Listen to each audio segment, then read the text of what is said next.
হাবিব জনাবে মুহাম্মদুর রাসূলুল্লাহ সাল্লাল্লাহু আলাইহি ওয়াসাল্লাম দুনিয়ার ভিতরে আসবেন। মহান আল্লাহ পাক রব্বুল আলামিন দুইজন মানুষের কলিজার ভিতরে আল্লাহর পয়গম্বরের মহব্বত নিজে ঢেলে দিয়েছেন কুদরতি ভাবে। একজন আব্দুল মুত্তালিব নবীজির দাদা, আরেকজন আল্লাহর পয়গম্বরের চাচা আবু তালিব। এই দুইজনের কলবে নবীজির ভালোবাসা আল্লাহ পাক নিজে ঢেলে দিয়েছেন, যেন আল্লাহর হাবিব বাপ হারা এই সন্তান কোনো ধরনের কষ্টের সম্মুখীন হতে না হয়। এই ব্যবস্থা মহান আল্লাহ পাক রব্বুল আলামিন নবীজির জন্মের আগেই করে রেখেছেন। আলহামদুলিল্লাহ বলবেন না জোরে জোরে? আল্লাহর পয়গম্বর জন্মগ্রহণ করার পরে আব্দুল মুত্তালিব মা আমিনার ঘরের দরজার সামনে গিয়ে বলে, মা গো মা, আমার নাতি ভাইকে আমার কাছে একটু দিয়ে দাও। রেশমি রুমালের ভিতরে পেঁচিয়ে আল্লাহর পয়গম্বরকে আব্দুল মুত্তালিবের হাতে দেওয়া হলো। অবন্ধু কিতাবের ভিতরে লেখে আল্লাহর হাবিবকে নিয়ে আব্দুল মুত্তালিব বাইতুল্লাহর দিকে চলে যাচ্ছিল। লোকেরা রাস্তায় জিজ্ঞাসা করে, নেতাজি আপনার কোলের ভিতরে ওটা কি নিয়ে আপনি বাইতুল্লাহ শরীফের দিকে যান? আব্দুল মুত্তালিব বলেন, মহান আল্লাহ পাক রব্বুল আলামিন আসমানের মালিক আমার ছেলের ঘরে একজন নাতি দান করেছেন, ওইটাকে নিয়ে বাইতুল্লাহ চত্বরে গিয়ে একটু আশীর্বাদ দিয়ে আসি। আব্দুল মুত্তালিব আল্লাহর পয়গম্বরকে নিয়ে যাচ্ছিলেন। রাস্তার লোকেরা ডেকে বলে, নেতাজি আপনি তো বলেন আপনার নাতিকে কোলে করে নিয়ে বাইতুল্লাহর দিকে যাচ্ছেন, কিন্তু ওই মালিকের কসম, যেই মালিকের হাতে আমাদের যান, আপনার কোলের দিকে আমরা তাকিয়ে দেখতেছি আপনার কোলের ভিতরে মানুষ না, আমাদের মনে হচ্ছে আসমান থেকে একখানা চাঁদের ফালি ভেঙ্গে আপনার কোলের মধ্যে পড়েছে। জোরে সোরে আওয়াজ করে সুবহানাল্লাহ বলে। এত সুন্দর চেহারা দিয়ে আল্লাহর হাবিবকে আল্লাহ পাক এই পৃথিবীতে প্রেরণ করেছেন। আব্দুল মুত্তালিব আল্লাহর হাবিবকে নিয়ে বাইতুল্লাহ চতুর্দিকে ঘুরতেছিল। মাতাফের ভিতরে ওই সময় যারা ছিলেন তারা একে অপরকে ডেকে বলে, আচ্ছা নেতাজির কোলের ভিতরে ওটা কি দেখা যায়? একজন আরেকজনের কাছে যখন এমন ফিস করে কথাগুলো বলতেছিল, ওদের ভিতরে যারা তাওরাত কিতাবের এলেম রাখে, জবুরের এলেম যাদের মধ্যে আছে, ইনজিল কিতাবের এলেম যাদের মধ্যে আছে, একে অপরকে তারা বলা বলি শুরু করলো, আয় রে আয়, আয় রে আয়, তোরা দেখে দেখ, বুলিদা নবী ইউহাদিল উম্মা, বুলিদা নবী ইউহাদিল উম্মা। সাধারণ পুরুষ সন্তান আব্দুল মুত্তালিব নিয়ে আসে নাই, যেন আখেরি জামানার আমাদের সেই প্রত্যাশিত নবীর আজকে জন্ম হয়ে গেছে। এতক্ষণের আলোচনায় আপনি কি বুঝলেন? কোন বিকলাঙ্গ নোংরা সংরাকে আল্লাহ পাক নবী করে দুনিয়াতে প্রেরণ করেছেন না। প্রত্যেকটা নবীকে আল্লাহ পাক পূর্ণাঙ্গ সুস্থ দেহ এবং সুন্দর চেহারা দিয়ে এই পৃথিবীর ভিতরে প্রেরণ করেছেন। এই কথার দ্বারা এটা প্রমাণিত হয় যে কাদিয়ানি নবী নয়। ধরে বলেন কথা ঠিক না? এটাই প্রমাণিত হয় কাদিয়ানি নবী নয়। কেন? কাদিয়ানির জীবনী যদি আপনি পড়েন, গোলাম মোহাম্মদ কাদিয়ানি, সে পাঞ্জাবের একটা কাদিয়ান নামক গ্রামে জন্মগ্রহণ করে। জন্মের পর থেকেই ওর ভিতরে একটু পাগলামি ছিল। পাগলকে আল্লাহ পাক নবী বানান? হ্যাঁ, আল্লাহ পাক বলেন, ওমা সাহিবুকুম বিমাজনুন। আল্লাহ পাক বলেন, তোমাদের এই সাহেব, এই তোমাদের কাছে যারা যেই লোকটা সবসময় থাকে, ইনি পাগল নন। সুবহানাল্লাহ, সুবহানাল্লাহ। কাদিয়ানির ভিতরে পাগলামি। কাদিয়ানির এক ছেলের নাম ছিল বশির আহমদ কাদিয়ানি। বশির আহমদ নিজের বাবার জীবনী লিখেছে। জীবনের ভিতরে লেখে, আমার বাবা সুশিক্ষিত এবং সে তার ভিতরে একটু পাগলামি ভাব ছিল। এই জন্য মাঝে মধ্যে সে দাবি করতো আমি আদম পয়গম্বর। নাউজুবিল্লাহ। মাঝে মধ্যে দাবি করতো আমি আদম, আবার মাঝে মধ্যে বলতো না আমি ঈসা পয়গম্বর, আবার মাঝে মধ্যে বলতো যে না আমি বিবি মরিয়ম। এজন্য মাঝে মধ্যে শাড়ি কাপড় পরে বসে থাকতো। লোকজন গিয়ে বলতো, আপনি পুরুষ মানুষ শাড়ি কাপড় পরেছেন কেন? কয় এটা আমার মুজিজা, আমার হায়াজ হইতেছে। নাউজুবিল্লাহ, জোরে আওয়াজ দিয়ে। 1803 সালে ইংরেজদের সাথে যখন ভারতবর্ষের মুসলমানদের যখন বোঝাপড়ায় মিলল না, শাহ আব্দুল আজিজ মুহাদ্দিস দেহলভী রহমাতুল্লাহি আলাইহি ফতোয়া দিয়েছিলেন যে ইংরেজ সরকারের বিরুদ্ধে জিহাদ করা ভারতবর্ষের মুসলমানদের উপরে ফরজ। শাহ আব্দুল আজিজ মুহাদ্দিস দেহলভির ফতোয়া অনুযায়ী লক্ষ লক্ষ মানুষ রাস্তায় নেমে পড়ে ইংরেজদের বিরুদ্ধে জিহাদ করার জন্য। তখন এই ভারতবর্ষ থেকে ওই ব্রিটেনে টেলিফোন করে জানিয়ে দেওয়া হলো, রানীর কাছে জানিয়ে দেওয়া হলো যে ভারতবর্ষের মানুষেরা এরকম করে রাস্তায় নেমে পড়েছে, আমাদের বিরুদ্ধে এখন কি করা যায়। রানী তখন তার ওই লন্ডনের সব বুদ্ধিজীবীদেরকে ডাকলো, বুদ্ধিজীবীদেরকে ডেকে একটা মিটিং করলো। মিটিংয়ের সিদ্ধান্ত নিচ্ছে তাহলে মুসলমানদের সাথে আমাদের জয়ী হওয়ার পন্থা তোমরা বলে দাও। সবাই বুদ্ধিজীবীরা বলল, আমরা নিজেদের ধর্ম নিয়ে গবেষণা না করলেও অন্য অন্য ধর্মের লোকেরা কিন্তু ঠিকই গবেষণা করে, কথা ঠিক না ব্যাঠি? আমাদের ইসলাম ধর্ম নিয়ে অন্য ধর্মের লোকেরা গবেষণা করে। বুদ্ধিজীবীরা বলল যে মুসলমানরা তাদের নবীকে ভালোবাসে, সুবহানাল্লাহ বলবেন না? ওটা তো আশিকে রাসূল। আর আল্লাহর হাবিব মুহাম্মদুর রাসূলুল্লাহ সাল্লাল্লাহু আলাইহি ওয়াসাল্লাম বলে গেছেন, আল জিহাদু মাযিন ইলা ইয়াউমিল কিয়ামা, জিহাদ কিয়ামত পর্যন্ত মুসলমানদের উপরে ফরজ হয়ে থাকবে। স্থান কাল পাত্র ভেদে মুসলমানেরা জিহাদে জীবন দিতেও দ্বিধাবোধ করবে না। জোরে বলেন কথা ঠিক না ব্যাঠি? কারণ মুসলমানের সন্তানদের বুকের ভিতরে যেই তাজা রক্ত প্রবাহিত আছে, আর ওই মুসলমানের সন্তানদের মধ্যে যদি দ্বীনের একটু ন্যূনতম বুঝও থাকে, তাহলে তার ডায়েরিতে পরাজয় শব্দ লেখা থাকে না। কথা ঠিক না? ঠিক কইলাম? মুসলমানদের সন্তানদের ডায়েরিতে পরাজয় শব্দ লেখা নাই। মুসলমানের সন্তানরা নারায়ে তাকবীর আল্লাহু আকবারের ধ্বনি দিয়ে যখনই যে সময় বের হয়ে গেছে, আল্লাহ পাক রব্বুল আলামিন মুসলমানদেরকে বিজয় দান করেছেন। চিৎকার দিয়ে কথা বলেন ঠিক না? ঠিক বললাম। বিজয় আত্মাসন্ন মুসলমানদের, কিন্তু ভিতরে থাকতে হবে ঈমান, ভিতরে থাকতে হবে রাসূল আকরাম সাল্লাল্লাহু আলাইহি ওয়াসাল্লামের দিয়ে যাওয়া সেই তরিকা, তবেই আমরা কামিয়াব হতে পারবো। জোরে কোন কথা ঠিক কিনা? তো রানী ভিক্টোরিয়া তখন বলল যে কি করা যায়। ভাই মুসলমানদের সাথে এমনি তো কাজ হবে না, যদি মুসলমানের মধ্যে থেকে একজন, মুসলমানদেরকে যদি আমরা পরাজিত করতে চাই তাহলে একজন নবী আবিষ্কার করতে হবে। নাউজুবিল্লাহ বলবেন না? একজন নতুন নবী যদি বানানো যায়, মুসলমানেরা নবীর ফতোয়া মানে, আমরা যদি একজন নবী উপহার দিতে পারি, আর সেই নবী যদি বলে যে ইংরেজদের বিরুদ্ধে জিহাদ করা হারাম, তবেই মুসলমানেরা আর জিহাদের ময়দানে আসবে না।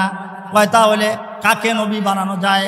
কয় এমন একজন মানুষকে নবী বানাতে হবে যেই লোকটা আরবিও জানে, ইংরেজিও জানে, মোটামুটি বিদ্যা বুদ্ধি ভালো আছে, আবার লোকটার সাথে ইংরেজ সরকারের ওই পূর্বপুরুষদের সাথে একটা সম্পর্ক থাকতে হবে।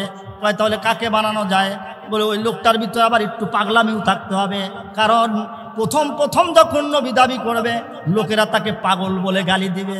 একটু পাগলা টাইপের লোক না হলে তো ওই লোকটাকে দিয়ে এত বড় গুনাহের কাজ করানো যাবে না। জোরে কোন কথা ঠিক না ব্যাঠি? তো দেখো তো কোনো পাগলকে ধরা যায় কিনা। তো খুঁজতে গোলাম আহমদ কাদিয়ানি এটাকে পাওয়া গেছে। এর ভিতরে যে একটু আগে বললাম না, মাঝে মধ্যে পাগলামিও করতো, ভালো আরবি জানে। আরবি এক বৈঠকে 100 কবিতা, আরবি কবিতা পড়ে আপনাকে শোনায় দিবে, বানিয়ে বলবে। জ্ঞানীও ছিল, ইংরেজি জানে, মাঝে মধ্যে আবার পাগলামিও করে। আবার ইংরেজ সরকারের সাথে তার পূর্বপুরুষের ভালো সম্পর্ক।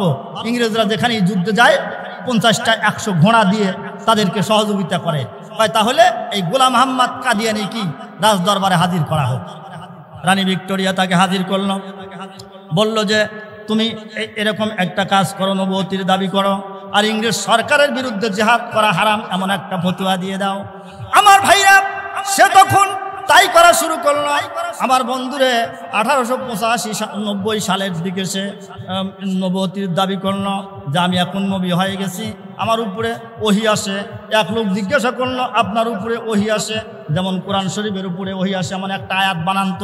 কোরআনের আয়াত নাজিল হয় রাসূলের উপরে, ওয়াস-সামা'i যাতিল বুরুজ, আছে না কোরআন শরীফে?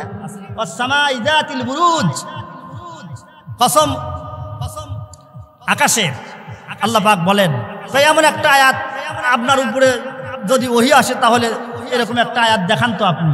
তখন এবার কাদিয়ানি বলে যে হ্যাঁ এই 10 মিনিট দেরি করো, এর মধ্যে আমার উপরেও ওহী নাজিল হবে। নাউজুবিল্লাহ বলবেন না কি বলবেন? 2-3 মিনিট পরে চক্ষু বন্ধ করে থেকে কয় আমার উপরে এখন ওহী নাজিল শুরু হয়ে গেছে। কয় কি ওহী নাজিল হইতেছে? ও কয় আন-নিসাঈ যাতিল ফুরুজ। ওলামায়ে কেরাম তো বুঝে ফেলেছে এটার অর্থ কি। আপনাদের বলি একটু অর্থটা, বাংলা অর্থটা বলি। ও বলে আন-নিসাঈ যাতিল ফুরুজ, এটার বাংলা অর্থ হলো কসম ওই সমস্ত মহিলার যেই সমস্ত মহিলাদের লজ্জাস্থান আছে। নাউজুবিল্লাহ জোরে আওয়াজ দিয়ে বলবেন না? কোথায় ওয়াস-সামাঈ যাতিল বুরুজ আর কোথায় আন-নিসাঈ যাতিল ফুরুজ? এটা হলো কাদিয়ানির ওহী। শাহ আতাউল্লাহ বুখারী রাহমাতুল্লাহি আলাইহি কাদিয়ানি গোলাম মোহাম্মদ কাদিয়ানিকে বলছিল, আচ্ছা তুমি যে নবী, কোরআন শরীফে তার কোনো আয়াত ডকুমেন্ট আছে? আমাদের নবী মুহাম্মদুর রাসূলুল্লাহকে আল্লাহ পাক নবী করে পাঠিয়েছেন, তার দলিল কোরআন শরীফে আছে না নাই? মা কানা মুহাম্মাদুন আবা আহাদিম মির রিজালিকুম ওয়ালাকিন রাসূলুল্লাহি ওয়া খাতামান নাবিয়্যিন। আল্লাহ পাক বলেন। আবার মহান আল্লাহ পাক রব্বুল আলামিন বলেন, লাকাদ কানা লাকুম ফি রাসূলিল্লাহি উসওয়াতুন হাসানা। তোমাদের রাসূলের ভিতরে তোমাদের জন্য উত্তম নমুনা রেখে দিয়েছি। আল্লাহ পাক কোরআনের অন্য একটা আয়াতের ভিতরে বলেন, ইন্না আরসালনাকা শাহিদান ওয়া মুবাশশিরান ওয়া নাযীরা ওয়া দাঈয়ান ইলাল্লাহি বিইযনিহি ওয়া সিরাজাম মুনীরা। আল্লাহু আকবার, জোরে আওয়াজ দিয়ে বলেন। এমন অসংখ্য কোরআন শরীফের আয়াত আছে যেখানে আমাদের রাসূলকে আল্লাহ পাক রাসূল করে প্রেরণ করেছেন, তার দলিল প্রমাণ পাওয়া যায়। তোমার কাছে কি এমন কোন দলিল আছে? হ্যাঁ দলিল আছে তো। গোলাম মোহাম্মদ কাদিয়ানী বলে, দেখো ঈসা আলাইহিস সালাতু ওয়াস সালাম যখন দুনিয়ার ভিতরে আসলেন, ঈসা আলাইহিস সালাতু ওয়াস সালাম এসে বললেন, আমি আখিরি জামানার পয়গম্বরের শুভ সংবাদ নিয়ে দুনিয়ার ভিতরে এসেছি। মুবাশশিরাম বিরাসূলি ইয়াতি মিন বা'দি ইসমুহু আহমদ। ঈসা আলাইহিস সালাম বলেন, আমি ওই নবীর শুভ সংবাদ নিয়ে দুনিয়ার ভিতরে এসেছি, আমার পরে যিনি আসবেন তার নাম হবে আহমদ। তার নাম হবে কি? আহমদ। কোরআন শরীফে আছে। এখন গোলাম মোহাম্মদ কাদিয়ানী বলে, দেখো ঈসা আলাইহিস সালাম আহমদ নামের নবী আসবে তার কথা বলে, তো আমার নামও তো গোলাম মোহাম্মদ, তো নামটাকে আমি সংক্ষেপ করে গোলাম শব্দটা সামনের থেকে বাদ দিয়ে আহমদ রেখেছি। এখন আমি ঈসা আলাইহিস সালামের সেই সুসংবাদ দেওয়া নবী, আমি হইলাম সেই আহমদ নবী। নাউজুবিল্লাহ জোরে বলেন। শাহ আতাউল্লাহ বুখারী রাহমাতুল্লাহি আলাইহি তিনি বললেন যে আচ্ছা ঠিক আছে, তাই যদি হয়, তোমার নাম গোলাম আহমদ, তুমি গোলাম শব্দ বাদ দিয়ে আহমদ রেখে নিজেকে নবী দাবি করতেছো, তো আমার নাম আতাউল্লাহ। আমার নাম কি? আতাউল্লাহ। আতাউল্লাহ, আতা মুজাফ, আল্লাহ মুজাফ ইলাইহি, এই দুটা মিলে হয় আতাউল্লাহ। তো আমার নামের শুরু থেকে আমি আতা শব্দ বাদ দিলাম, তাহলে কি থাকে? আল্লাহ। আতা আল্লাহ, তো আতা বাদ দিলে থাকে আল্লাহ। তাহলে তুই যদি গোলাম বাদ দিয়ে আহমদ হয়ে নবী দাবি করিস, আমি আতাউল্লাহর আতা বাদ দিয়ে আল্লাহ, আমি হলাম নিজে আল্লাহ। আমি আল্লাহ তোর মতো পাগলকে নবী করে দুনিয়ার ভিতরে পাঠাই দেয়। সুবহানাল্লাহ, জোরে আওয়াজ দিয়া। এই জন্য শেষ নবী আমাদের নবী জনাবে মুহাম্মদুর রাসূলুল্লাহ সাল্লাল্লাহু আলাইহি ওয়াসাল্লাম, নবী শেষ নবী। এজন্য আল্লাহ পাক রব্বুল আলামিন তার প্রিয় হাবিব মুহাম্মদুর রাসূলুল্লাহর কোন ছেলে সন্তানকে আল্লাহ পাক বড় করেন নাই, অপ্রাপ্ত বয়সী দুনিয়া থেকে নিয়ে গেছেন। আল্লাহর হাবিব 4 কন্যার পিতা। কয় কন্যার পিতা? আবার আল্লাহর পয়গম্বরের কয়েকটা ছেলেও ছিল। আব্দুল্লাহ নবীজির এক ছেলে, ইব্রাহিম পয়গম্বরের এক ছেলে, কাসেম পয়গম্বরের এক ছেলে। এই ছেলেগুলো অল্প বয়সে 5-6 বছর বয়সী দুনিয়ার থেকে আল্লাহ পাক নিয়ে যান। আবু জাহেলের চালা চামুন্ডা যারা এলাক গালি দেওয়া শুরু করলো, মোহাম্মদ তুমি তো নির্বংশ। কি নির্বংশ বোঝেন? মোহাম্মদ সাল্লাল্লাহু আলাইহি ওয়াসাল্লামকে আটখুরা বলে গালি দেয়। মোহাম্মদ তোমার কোনো ছেলে যেটাই হয় সেটাই বাঁচে না, তুমি তো আটখুরা। আটখুরা মানুষকে আল্লাহ পাক নবী করে দুনিয়ার ভিতরে পাঠান না। নবী হইলে আমি হব। আবু জাহেল কয় তুমি নবী হলে কেমন? আল্লাহ পাক রব্বুল আলামিন সঙ্গে সঙ্গে রাসূলের শানকে বুলন্দ করার জন্য কোরআন শরীফের সূরা একটা নাজিল করে দিয়েছেন। সুবহানাল্লাহ বলেন। আল্লাহ পাক বলেন, ইন্না আতাইনাকাল কাউসার ফাসাল্লি লিরাব্বিকা ওয়ানহার ইন্না শানিয়াকা হুয়াল আবতার। আল্লাহ পাক বলেন, ইন্না আতাইনাকাল কাউসার, ওগো পয়গম্বর আমি আপনাকে কাউসার দান করলাম। সুবহানাল্লাহ। কাউসারের অনেকগুলো ব্যাখ্যা, তার মধ্যে একটা ব্যাখ্যা হলো আপনাকে অধিক উম্মত দান করলাম। আপনার ছেলে নাই, কিন্তু আপনার উম্মতেরা এক একজন আপনার বেটা। সুবহানাল্লাহ বলেন। উম্মতগুলো আপনার বেটা, এই জন্যই তো নবীর ইন্তেকালের পরে নবীর স্ত্রীকে উম্মত কেউ বিবাহ করতে পারবে না। নবীর স্ত্রীরা হলেন আমাদের মা, ছেলে মা, আমরা হলাম ছেলে। এক, দুই নম্বর আর একটা কথাও যদি আমি বলি, আল্লাহর পয়গম্বরের পুরুষ সন্তান যদি বড় হন, তাহলে 40 বছর বয়স যখন হয়ে যাবে, রাসূলের এই ছেলেটা বেঁচে থাকবে, হয় উম্মত হয় না হয় নবী হয়। এরকম কথা ঠিক না? রাসূলের ছেলের দাম কি আমাদের মতো না আরো বেশি দাম? কথা না কইলে তো বুঝি না। নবীজির ছেলের দাম বেশি না কম? এখন আমাদের নবীর যদি কোনো ছেলে হয়, তাহলে এই ছেলেটা দুনিয়ার ভিতরে বেঁচে থাকবে, বলুন তো নবী হয়ে বেঁচে থাকবে না উম্মত হয়ে বেঁচে থাকবে? যদি উম্মত হয়ে বেঁচে থাকে, তাহলে আমাদের রাসূলের ছেলের দাম কমে। কিভাবে কমে? হযরত ইব্রাহিম আলাইহিস সালামের ছেলে ইসমাঈল আলাইহিস সালাম সেও নবী, আর আমাদের নবীর ছেলে হলেন উম্মত, তাহলে তো হয় না। ধরে বলেন কথা ঠিক না? ইব্রাহিম পয়গম্বরের ছেলের দাম বাড়ে, আমাদের নবীর ছেলের দাম কমে, তাইলে উম্মত হয় বোঝা গেল বেঁচে থাকা যায় না। আবার যদি নবী হয়ে বেঁচে থাকে, যে আমাদের নবীর ছেলেও আরেকজন নবী হবে, তাহলে আল্লাহ পাক যে কোরআন শরীফে বললেন খাতামান নাবিয়িন, রাসূল হলেন শেষ নবী, তাহলে তো আমাদের নবী শেষ নবী হন না। এই জন্য এখানে আইনি কিছু জটিলতা ছিল। সুবহানাল্লাহ, জোরে আওয়াজ দিয়ে বলেন। আইনি জটিলতার কথা আমরা শুনি না মাঝে মধ্যে? আইনি জটিলতা ছিল, এজন্য আল্লাহ পাক রব্বুল আলামিন তার প্রিয় হাবিব মুহাম্মদ রাসূলুল্লাহর ছেলেগুলোকে বড় করেন নাই। উম্মত হয়ে বেঁচে থাকলে অন্য নবীর ছেলের চাইতে দাম কমে, আর নবী হয়ে বেঁচে থাকলে আল্লাহ রাসূল যে খাতামুন নবী, শেষ নবী, এটা আর থাকে না। তাহলে শেষ নবী নবীজির ছেলে আর একজন হয়। এজন্য আল্লাহ পাক নবীজির সন্তান ছেলেগুলোকে আগেই নিয়ে গেছেন। আবু জাহেল বলে, মুহাম্মদ তুমি আটফুরা। আল্লাহ পাক জবাব দিয়ে দিলেন, ইন্না শানিআকা হুয়াল আবতার। ওগো পয়গম্বর, আপনার শান তো হলো যে আপনাকে কাউসার দান করলাম, অন্যান্য নিয়ামত দিয়ে আপনাকে ভরপুর করে দিলাম। আবু জাহেলকে এমন আটফুরা বানালাম, আবু জাহেল দুনিয়ার থেকে চলে যাবে, মানুষও মরবে, নামটাও কবরে দিয়ে দেব। সুবহানাল্লাহ, জোরে আওয়াজ। আপনাদের কাসাকোবা, কাশিয়াহাটা এই এলাকায় কি আবু জাহেল নামের কোনো মানুষ আছে? পিছনের ভাইরা একটু আওয়াজ দেন না। আছে? শুধুই সিরাজগঞ্জে কেন, আমি বাংলাদেশের প্রায় সকল ডিস্ট্রিক্টে জিজ্ঞাসা করেছি। আল্লাহ পাক সারা বাংলাদেশ সফর করা, আমি জিজ্ঞাসা করেছি যে আপনাদের এলাকায় আবু জাহেল নামের কোনো লোক আছে নাকি? বাংলাদেশের এ পর্যন্ত কেউ আমাকে বলতে পারে নাই। আচ্ছা, আবু জাহেল নেতা হিসাবে ছোট ছিল, কথা পায় না, টাকা পয়সা, শিক্ষা দীক্ষা সব দিক দিয়ে আবু জাহেল পারফেক্ট। তারপরেও আবু জাহেলের নামে কোনো ব্যক্তি তার ছেলের নাম আদর করে রাখে না, কারণ আল্লাহ পাক রব্বুল আলামিন আবু জাহেলকে নির্বংশ বানাবেন। ইন্না শানিআকা হুয়াল আবতার, আবতার আল্লাহ পাক বানাবেন। এজন্য আবু জাহেলের নামে কেউ নামও রাখে না। আপনারা একটু বলুন তো, হযরত বেলাল লোকটা কালো না ফর্সা? নামটা কি আছে প্রত্যেক গ্রামে? বেলাল নামের মানুষ আছে না? আহারে, বেলালের আজান, আজানে বেলালি সাহাবায়ে কেরামের জন্য ছিল এটা আনন্দের বিনোদন। ধরে বলুন সুবহানাল্লাহ।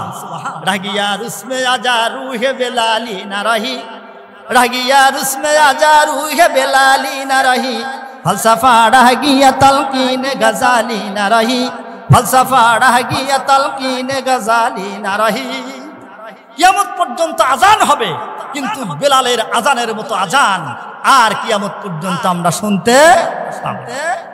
আমার ভাইরা ওইদিকে যাবার সময় আমার নাই। গোলাম মোহাম্মদ কাদিয়ানী বলে আমি নবী, পাগলামি করে। অথচ আল্লাহ পাক রব্বুল আলামিন কোন পাগলকে নবী করে দুনিয়ার ভিতরে প্রেরণ করেন নাই। গোলাম আহমদ কাদিয়ানি সে শের কবিতা রচনা করে। কোন কবিকে আল্লাহ পাক রব্বুল আলামিন নবী করে দুনিয়ার ভিতরে পাঠান নাই। নবী আর কবি দুটার ভিতরে পার্থক্য আছে না? পার্থক্য আছে না? ওমা আল্লামনাহু শিরা ওমা ইয়ামবাগি লাহ। আল্লাহ পাক বলেন আমার পয়গম্বরকে আমি কবিতা শিখাই নাই, আর কবিতা রচনা করা আবৃত্তি করা এটা নবীদের শানের ব্যতিক্রম, নবীদের শান নয়। নবীরা কবিতার পিছনে পড়েন না। তিনটি জিনিস দিয়ে আল্লাহ পাক নবী রাসূলদেরকে পৃথিবীর ভিতরে প্রেরণ করেছেন। কয়টা জিনিস? তিন। এক নম্বর, নবীদের কাছে যেই জিনিসটা আল্লাহ পাক দিয়েছেন সেটার নাম হলো ওহী। সেটার নাম কি? ওহী।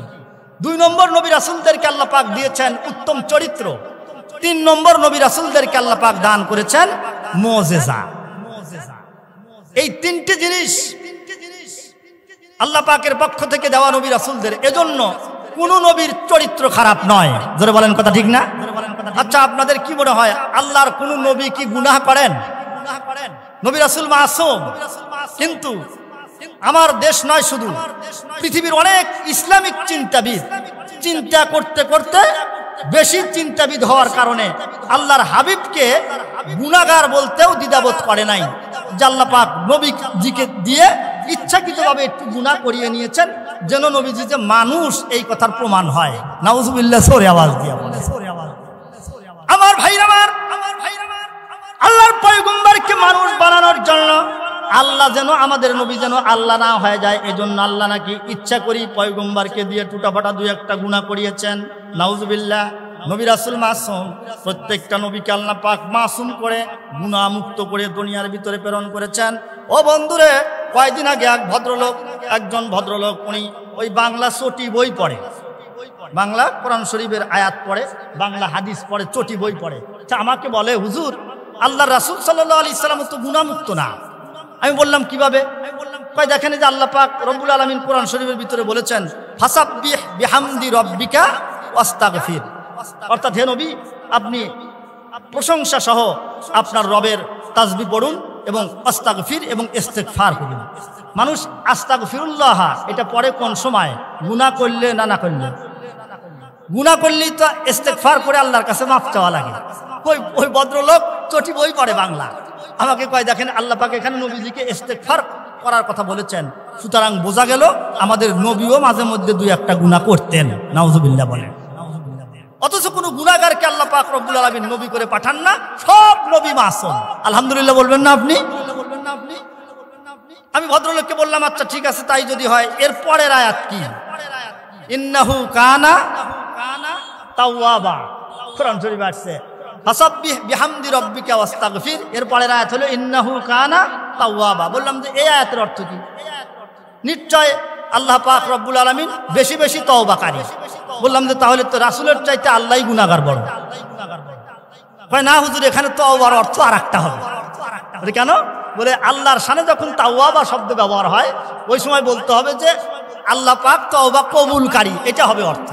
বললাম যে আল্লাহর শানে যদি তাওয়াবা অর্থ তওবা কবুলকারী হয়, তাহলে রাসূলের শানে ইস্তিগফার অর্থ গুনাহ মাফ চাওয়া নয়, অন্য অর্থ। বলুন সুবহানাল্লাহ। আমার ভাইরা, এজন্য চিন্তাবিদ অত বড় হওয়ার দরকার নাই। আত্মাবিদ হতে পারলে আল্লাহ পাক রব্বুল আলামিনের কাছে আমরা দামি হতে পারবো। জোরে বলেন, কথা ঠিক না ঠিক? আল্লাহর পয়গম্বর মুহাম্মদুর রাসূলুল্লাহর ব্যাপারে ওই ভদ্রলোক জামাকে জিজ্ঞাসা করল। আমি বললাম যে এটা অন্য অর্থ হবে। কয় হুজুর তাহলে কি হবে? তাহলে আমি ওকে কি দিয়ে বুঝ দিয়েছিলাম, জবাবটা আপনারা শুনবেন। আপনাকেও তাই এমন প্রশ্ন কেউ করতে পারে, কোরআন শরীফের আয়াত এনে বলবে যে দেখো এখানে আল্লাহ পাক রব্বুল আলামিন নবীজিকে ইস্তিগফার করার কথা বলেছেন, সুতরাং নবী রাসূলও মাঝে মধ্যে দুই একটা গুনাহ করেন। আপনি ওই সময় কি জবাব দেবেন? সাধারণ মানুষের কাছে তো জবাব নাই। জোরে বলেন, কথা ঠিক না? এক নম্বর বলবো যে আল্লাহর হাবিব সাল্লাল্লাহু আলাইহি সাল্লামকে যে আল্লাহ পাক ইস্তিগফার করার কথা বললেন আর নবীজি করলেন, আল্লাহর হাবিব বলেন আমি প্রত্যেক দিন 100 বার করে ইস্তিগফার করি। সুবহানাল্লাহ বলেন, সুবহানাল্লাহ। এটা হলো, আমি এক কথায় বলবো, এটা আমাদের নবীর ভদ্রতা। এটা নবীর কি? ভদ্রতা। কেমন? আমাদের এই মাদ্রাসার বড় হুজুরের নাম কি? এই মাদ্রাসার বড় হুজুরের নাম কি? ইসমাইল হোসেন। আমাদের এই মাদ্রাসার বড় হুজুর ইসমাইল হোসেন। এখন বড় হুজুরকে যদি আপনি দাওয়াত দেন, দাওয়াত দেওয়ার পরে শহরের বড় লোক মানুষ দাওয়াত দিয়েছে, হুজুরকে একেবারে সুন্দর পারফেক্ট 100 খাওয়া দাওয়ার ব্যবস্থা করেছে। আসার সময় হুজুরকে একটা সাদা লুঙ্গি, একটা পাঞ্জাবি কাপড় হাদিয়া দিয়ে আবার 2000 টাকাও হুজুরের হাতের ভিতরে দিয়ে হুজুরকে বিদায় দেওয়ার সময় ভদ্রলোক বলে যে হুজুর ভুল বেয়াদবি মাফ করেন, যেই পরিমাণ কদর করার কথা ছিল তা করতে পারি নাই। বলুন তো এই ভদ্রলোক যে হুজুরের কাছে মাফ চায়, বলুন তো অপরাধ করে মাফ চায় না ভদ্রতা? পিছনের বাইরে কথা বলে, অপরাধ না ভদ্রতা? ভদ্রলোক হুজুরকে সম্মান দেওয়ার জন্য ভদ্রতা দেখায়, আসলে এটা অপরাধের মাফ চাওয়া নয়। আল্লাহর হাবিব মুহাম্মদুর রাসূলুল্লাহ সাল্লাল্লাহু আলাইহি ওয়াসাল্লামের উপরে আল্লাহ পাক সন্তুষ্ট। আল্লাহর হাবিব মুহাম্মদুর রাসূলুল্লাহ আল্লাহর কাছে ইস্তেগফার করে, তার মানে ভদ্রতা দেখায়। রব্বুল আলামিন যেভাবে ইবাদত করার কথা ছিল ওইভাবে ইবাদত করতে পারি নাই। তোমার চাহিদা সারা রাত নাকি কোনো সময় না ঘুমানো তা তো আমি জানি না, এই জন্য আল্লাহর হাবিব ভদ্রতা দেখান, ইস্তেগফার করে মাপ চান। আমি আপনাদের একটু জিজ্ঞাসা করি, বলুন তো আমাদের ইস্তেগফার আর পয়গম্বরের ইস্তেগফার দুটার মধ্যে পার্থক্য আছে না নাই? নবীজির এটা হলো ভদ্রতা। আরো একটু যদি আমি এক ধাপ এগিয়ে বলি তাহলে বলবো আল্লাহর হাবিব সাল্লাল্লাহু আলাইহি সাল্লামের উপরে সূরা নসর যখন নাজিল হয়, ইজা জাআ নাসরুল্লাহি ওয়াল ফাতহ, যখন আল্লাহর পক্ষ থেকে সাহায্য এবং বিজয় আসলো, আরাইতান নাসা ইয়াদখুলুনা ফি দীনিল্লাহি আফওয়াজা, ও পয়গম্বর আপনি দেখলেন যে দলে দলে লোকজন দ্বীনে ইসলামে প্রবেশ করছে। ফাসাব্বিহ বিহামদি রাব্বিকা আস্তাগফির, আল্লাহর তাসবিহ পড়ুন, হামদ করুন, ইস্তেগফার করুন, ইন্নাহু কানা তাওয়াবা, নিশ্চয় আল্লাহ তওবা বেশি বেশি তওবা কবুলকারী। এই সূরাটা নাজিল হয় যখন আল্লাহর হাবিবের উপরে নবীজির একেবারে জীবনের শেষ প্রান্তে গিয়ে। আল্লাহ রাসূল এই সূরা নাজিল হওয়ার কিছুদিন পরই ইন্তেকাল করেন। সর্বশেষ পূর্ণাঙ্গ সূরা হিসাবে যেই সূরাটা নাজিল হয় সেই সূরাটার নাম হচ্ছে সূরায়ে নসর। এই সূরা নাজিল হওয়ার পর পয়গম্বর দুনিয়ার ভিতরে বেশি দিন থাকেন নাই, কয়েকদিন পরেই আল্লাহর হাবিব দুনিয়ার থেকে চলে গেছেন। ও বন্ধু, কোনো ব্যক্তি যদি নিজের বাড়ি থেকে কোথায় সফরে যায় তাহলে দুটি কাজ সে করে, ধরে বলেন কয়টা কাজ? দুইটা কাজ। আপনি হজ করার জন্য যাইতেছেন, দুইটা কাজ করেন। এক নম্বর, যে আমি যে যাচ্ছি 40 দিন গিয়ে বা 45 দিন আমি গিয়ে থাকবো মক্কা মদিনাতে, আমার কিছু পাথেও টাকা পয়সা নেওয়ার প্রয়োজনীয়তা আছে না নাই? আছে। আবার বাড়িতে যাদেরকে রেখে গেলাম 40 দিনের খরচ যেন এদের কোনো ধরনের সমস্যা না হয়, তাদের নিরাপত্তা এবং খরচের টাকাও রেখে যেতে হয়। তাহলে কোথাও যাওয়ার সময় নিজের জন্য পাথেও নিতে হয়, পরিবারের লোকজনদের জন্য কিছু টাকা পয়সার যোগান দিয়ে ব্যবস্থা করে যেতে হয়। ও বন্ধুরে, আল্লাহর হাবিব মুহাম্মদুর রাসূলুল্লাহর উপরে সূরা নসর যখন নাজিল হয় কয়েকদিন পরেই পয়গম্বর বিদায় নেবেন। আল্লাহ রাসূল চাইতেছেন আমার কোটি কোটি সন্তান দুনিয়ার ভিতরে রেখে যাইতেছে, আমার উম্মতরা হলো আমার সন্তান, তাহলে এদের জন্য আমার কিছু ব্যবস্থাপত্র করে দিয়ে যাওয়া লাগবে আর আমার কিছু নিয়ে যাওয়া লাগবে। আল্লাহ পাক এজন্য তার পয়গম্বরকে বললেন ফাসাব্বিহ বিহামদি রাব্বিকা ওয়াস্তাগফির, ফাসাব্বিহ বিহামদি রাব্বিক, আপনার রবের নামে আপনি হামদ পড়েন, তাসবিহ পড়েন, এটা হলো আপনার নিয়ে যাওয়ার পাথেও। আর আস্তাগফির, ইস্তেগফার করেন, এটা আপনার উম্মতের জন্য রেখে দেওয়া। বলুন সুবহানাল্লাহ। অর্থাৎ উম্মতের জন্য আপনি মাপ চান, আপনার উম্মতকে আমি মাফ করে দেব। আল্লাহ রাসূল সাল্লাল্লাহু আলাইহি ওয়াসাল্লাম দুনিয়ার থেকে বিদায় গ্রহণ করতেছেন, এজন্য নিজের জন্য বেশি বেশি তাসবিহ পড়ে নবী বিদায় গ্রহণ করলেন। উম্মতের জন্য ইস্তেগফার করে আল্লাহর কাছে মাপ চেয়ে তারপরে এদের জন্য আমাদের জন্য ব্যবস্থাপত্র দিয়ে গেলেন। আলহামদুলিল্লাহ জোরে সোরে আওয়াজ দিয়ে বলেন। ভাই, আমার কথাগুলো বুঝতে অসুবিধা আপনাদের? একটু হাত তোলেন তো, কারা কারা আসতে এত নাচনে পর্যন্ত কথা বলছেন? হ্যাঁ, একটু নাড়াচাড়া দেন। নারায়ে তাকবীর, কোরআন সুন্নাহর আলো, নারায়ে তাকবীর। আল্লাহ কবুল করেন, বলেন আমিন। ঘন্টা 3 বয়ান করবো আজকে আমি, না হুজুর কি করেন? ঘন্টা 3 বয়ান করবো ইনশাআল্লাহ আমি। আমার ভাইরা, আরো একটু যদি আমি এক ধাপ এগিয়ে বলি, আল্লাহর হাবিব মুহাম্মদুর রাসূলুল্লাহ সাল্লাল্লাহু আলাইহি ওয়াসাল্লামকে আল্লাহ পাক যে ইস্তেগফার করার কথা বলেন, এটার আরবি ব্যাকরণ নাহু সরফ না বোঝার কারণে চটি বইওয়ালা ভুল করে, এলেমের গভীরতা নাই এজন্য। গফারা, আস্তাগফির, এই শব্দটা এসেছে, এর মূল ধাতু হচ্ছে গফারা, গাইন ফা র। গফারা শব্দের অর্থ হচ্ছে ঢেকে দেওয়া। কি দেওয়া? খুব মজার কথা, খুব চিকন কথা, ভালো করে বুঝবেন। এজন্য আরবের লোকেরা যখন যুদ্ধে যায়, জেহাদে যায়, মাথায় একটা হেলমেট ব্যবহার করে, এটাকে আরবিতে বলা হয় মিগফার। গফারা থেকে মিগফার, তার মানে এটা হচ্ছে যুদ্ধের টুপি। আমাদের বাংলাদেশে আমরা হেলমেট ব্যবহার করি, ওইটাকে আমি মিগফার বলবো আজকে 5 মিনিটের জন্য। ঢেকে দেওয়া। ও বন্ধু, ঢাকা দুনিয়ার ভিতরে 2 প্রকার। ধরে বলেন কয় প্রকার? উত্তরবঙ্গে যারা গিয়েছেন, পঞ্চগড়, কুড়িগ্রাম, ওইদিকে যারা গিয়েছেন তারা জানেন। কুড়িগ্রামে আমার এক ছাত্রের বাসায় আমি একবার বেড়াতে গেলাম, ওখানে বক্তৃতা করার জন্য গিয়েছি। ছেলেটা বলে, হুজুর একটু আমাদের বাসায় চলে। গেলাম, গিয়ে দেখি এত বড় বড় মটকার ভিতরে সুপারি ভিজিয়ে রেখেছে। বলুন তো, সুপারি যদি পানির ভিতরে ভিজিয়ে রাখা যায় আর 15 দিন যদি পানির ভিতরে থাকে, ওর ভিতর থেকে দুর্গন্ধ আসবে না ঘ্রাণ বের হবে? একেবারে পায়খানার চাইতেও বেশি এই পচা সুপারি থেকে গন্ধ বের হয়। তা আমি বললাম যে বাবা, এই মটকার ভিতরে কি? এবং মটকার মুখটা খুব সুন্দর করে ওরা টেপ দিয়ে, কষ্টিপ দিয়ে ঢেকে রেখেছে। তো কয়, হুজুর এর ভিতরে সুপারি ভিজানো আছে। এই যে মজা সুপারি আমরা যে খাই, এই মজা সুপারি আমরা এভাবে বানাই। বললাম যে এটার মুখ খোলা রাখলে অসুবিধা কি? এত সুন্দর করে যত্ন করেছো কেন? আমার ছাত্র কয় যে হুজুর, মুখ খোলা রাখলে গন্ধে বাড়ি থাকা যাবে না। তাহলে আমি আপনাদের একটু জিজ্ঞাসা করি, বলুন, সুপারির মটকার মুখ যে ঢেকেছে, ভিতর থেকে ঘেরান আসার জন্য না গন্ধ বন্ধ করার জন্য? আচ্ছা, আপনার বাড়িতে যদি পোলাও বিরিয়ানি পাক হয়, টেবিলের উপরে যখন এগুলোকে সুন্দর করে সাজিয়ে রাখা হয়, এমনি রেখে দেই না ঢাকনা দেই আমরা?